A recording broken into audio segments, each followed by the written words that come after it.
oftentimes we have this perception that there is a particular way that we ought to do something, right? There's like a right way, a wrong way, and also like a logical way to do things, except that when you have ADHD, sometimes there are practical barriers, there are attention barriers, there are executive functioning difficulties. Okay, hi everybody. Thanks for coming back if you've been here before, or hi, welcome if you're new. My name's Mickey, I'm a therapist, and we talk about therapy things on this channel. Today we are talking about ADHD again because y'all have asked me for some tips. I have done a couple of tip videos about how to deal with your own ADHD. I will put those up here if you are interested in those. However, we are talking about something a little different today because I've gotten some requests to address how exactly you can support a loved one with ADHD. This is a thing that a lot of people are confused about. I think especially as we're learning more about neurodivergency and more folks are realizing that they have it, it's become a topic of discussion because like, what exactly are you supposed to do? Like, how are you supposed to help? So we're talking about that today. I have some tips for you guys and hopefully they help. I do want to give a disclaimer though. First and foremost, all of the content on this channel, but in this video especially, is intended to be broad strokes, education and learning. This is not therapy, cannot be therapy. It's not a replacement for therapy. However, if you want to find a therapist, there are links in the description for you to go do that. Feel free to take what works and leave the rest. This video is meant to be a non-exhaustive list of things that maybe could possibly be helpful to you.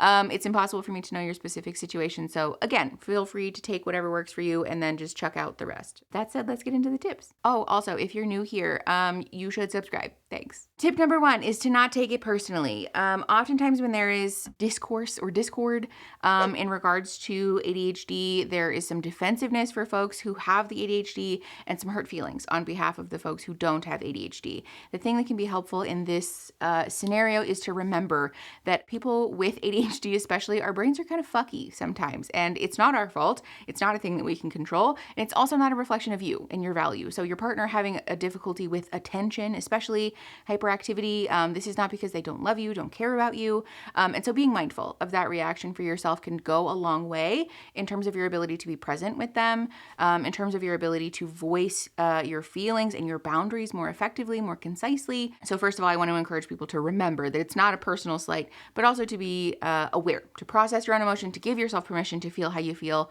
It does very much make sense to have hurt feelings and to feel some type of way when your partner forgets things that are important to you or talks over top of you or does the other like ADHD things. But again, being aware of that, taking responsibility for our own stuff in our own time, again, can go a long way in terms of our ability to like actually be present when we talk about like, okay, how do we as either as a couple or as friends or family, how do we actually address this in a way that honors what you're bringing to the table and also what I need in this relationship. Just as a quick aside with this one also, it can be helpful to be aware of whether our tone is coming off as accusatory. This is a common thing for folks, again, especially because it's normal to have hurt feelings about like not feeling seen by the person that you love. But when we do the accusatory thing in any relationship, regardless of whether we're neurodivergent or not, doing the accusatory thing activates defensiveness, which then makes it difficult for us to communicate. So like, that's just a good communication tip generally.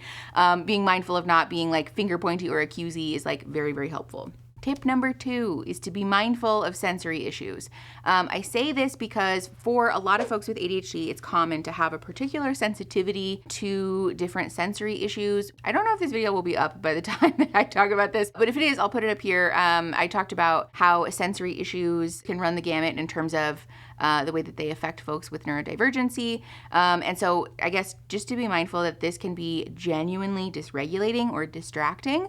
And if at all possible, avoiding them, or at the very least being mindful of somebody's need to process that effectively can go a long way in terms of our relationship maintaining like a stability and also us being able to process and work through stuff. For example, Aaron and I both have ADHD, and he knows full well that if he's trying to talk to me while he's too far away from me, or while it's hard for me to understand him with like too many noises around, that I'm going to get overwhelmed, and that I'm going to get pissy also.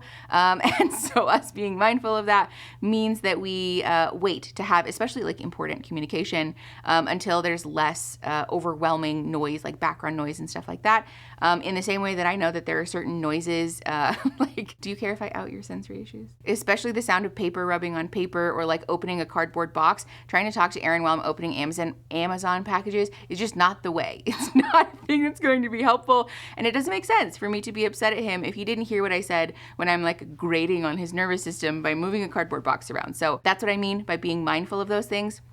It's a super doable ask for me to say, hold on, I'm gonna open this box and then I have something to ask you, so give me a hot second, and then to go open the box and then to have the conversation afterwards. Those kind of small changes, again, can just go a long way in helping you to coexist peacefully, also making your friend, partner, loved one with ADHD feel very seen, feel very respected, and for you to, again, still be able to effectively meet your needs, to have that important conversation, et cetera, but we're just going about it in a way that's honoring what everybody's bringing to the table. Along with that, tip number 3 is to not enable anybody. In the pursuit of being a supportive person, we can sometimes end up too far on one end of the spectrum or the other. So along with inviting folks to not be particularly rigid in like, this is the way that neurotypicals do it, and so therefore we should just do it this way, I also want to invite you to not be the person who says we will just upturn our life to be everything and you know, all of the things that you need all of the time. It is entirely possible for us to validate neurodivergency as very real, worthy of accommodations, of being morally neutral, and also for us to set our own boundaries, right? Being able to advocate for yourself and for what you need, especially in regards to like, that hurt my feelings, right? Or like you forgetting something that's really important to me made me feel bad, right? Not enabling that person means that we're taking responsibility for our own emotions. We're saying that like, I'm gonna try to voice this to you in a way that's not finger pointy or accusey, but also I'm not just gonna let you off the hook and say my feelings don't matter because you have ADHD and you forget stuff, right? Ideally in a healthy relationship with healthy discourse back and forth and also healthy boundaries, we're able to honor that yes, this was not a personal slight, right? You have a neurodivergency and so it's not your fault. And also I'm allowed to feel how I feel, which is that hurt my feelings, right? It doesn't feel good to not feel seen by somebody. And so it would be really helpful for you, even though this wasn't a thing you did on purpose, even though I can honor that this is a morally neutral thing that you forgot, it would mean a lot for you to participate in a repair attempt, right? If that means spending quality time, if that means just listening to me talk about how I feel, if that means a well-placed hand rub or back rub or whatever, like whatever that looks like for you, asking that your partner participate in that repair attempt is a super valid and also healthy thing to incorporate in relationships. The other thing that I want to address here is that along with advocating for yourself, this can also mean setting limits around ADHD behaviors. It can be tempting to, again, try to structure our lives in a way that just allows someone to have sort of like wild and unfettered ADHD. But I do want to be super clear as a neurodivergent person and also as a clinician that having this like unchecked lack of impulse control doesn't feel good. It's actually quite dysregulating to get to the end of the day and realize that like I haven't successfully focused on any one particular task for longer than a few minutes at a time. I haven't met any of my human meat suit needs because I've been ping-ponging back and forth. I feel like I didn't get anything productive done today, either with like work or being at home or my responsibilities, etc. And so being the partner who helps to enforce those boundaries doesn't make you a drag. It doesn't make you mean. It can be a thing that if, again, if you're not doing this, if you're not kind of kindly and but also firmly putting your foot down, that we're actually allowing our partner to like, or friend or loved one, to get worse or to feel really bad about it. So I want to encourage you to reconceptualize the way that we view boundary setting in this regard also. Okay, the fourth tip that I have for you is an actually practical one. Divvy up your responsibilities based on proficiency. This is sort of a fancy therapy way of saying that we want to play to people's strengths here, particularly if we're talking about you and your partner and one of you has ADHD and one of you does not. It can feel really frustrating to feel like your partner has a hard time meeting like chore expectations or practical real life responsibilities in the way that like neurotypicals normally do. But I want to encourage people to let go of convention here.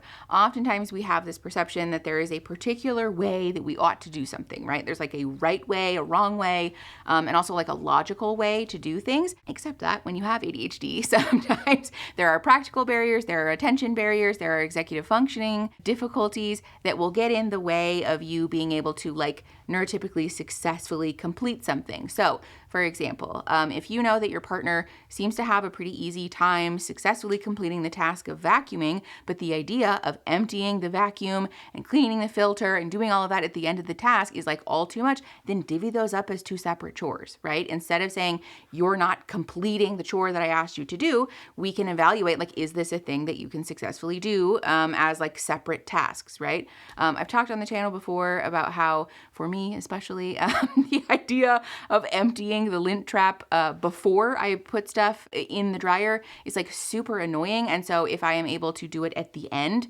of like my previous load of laundry, then it just removes a barrier for me to be able to like successfully finish the thing. And so this is a thing that Aaron and I incorporate into our lives now. If he knows that it's important for me to do the laundry, he will make an active effort to empty the lint trap when he's done with his load of laundry to increase the odds that I'll be able to successfully do that thing. Along with this also, again, I want to encourage people to let go of convention in regards to the idea that like you have to do stuff in a particular way. I know all of these examples are about cleaning, but like it's a thing I struggle with. So that's how I came up with examples. A great example of Aaron and I's life is that I am a deep cleaner because I'm a hyperfixator in my ADHD, whereas Aaron is a tidier because he has a lot more of the hyperactivity aspect of the ADHD. So it's very, very easy, or like much more attainable for Aaron to run around the house and clean up all of the little bits and tidy the things and put them back where they go, whereas I find that very like overwhelming from a sensory perspective. However, if you give me a toothbrush and you tell me that it's my job to clean the baseboards or the grout, I will successfully do that for hours because I find hyperfixating on things like that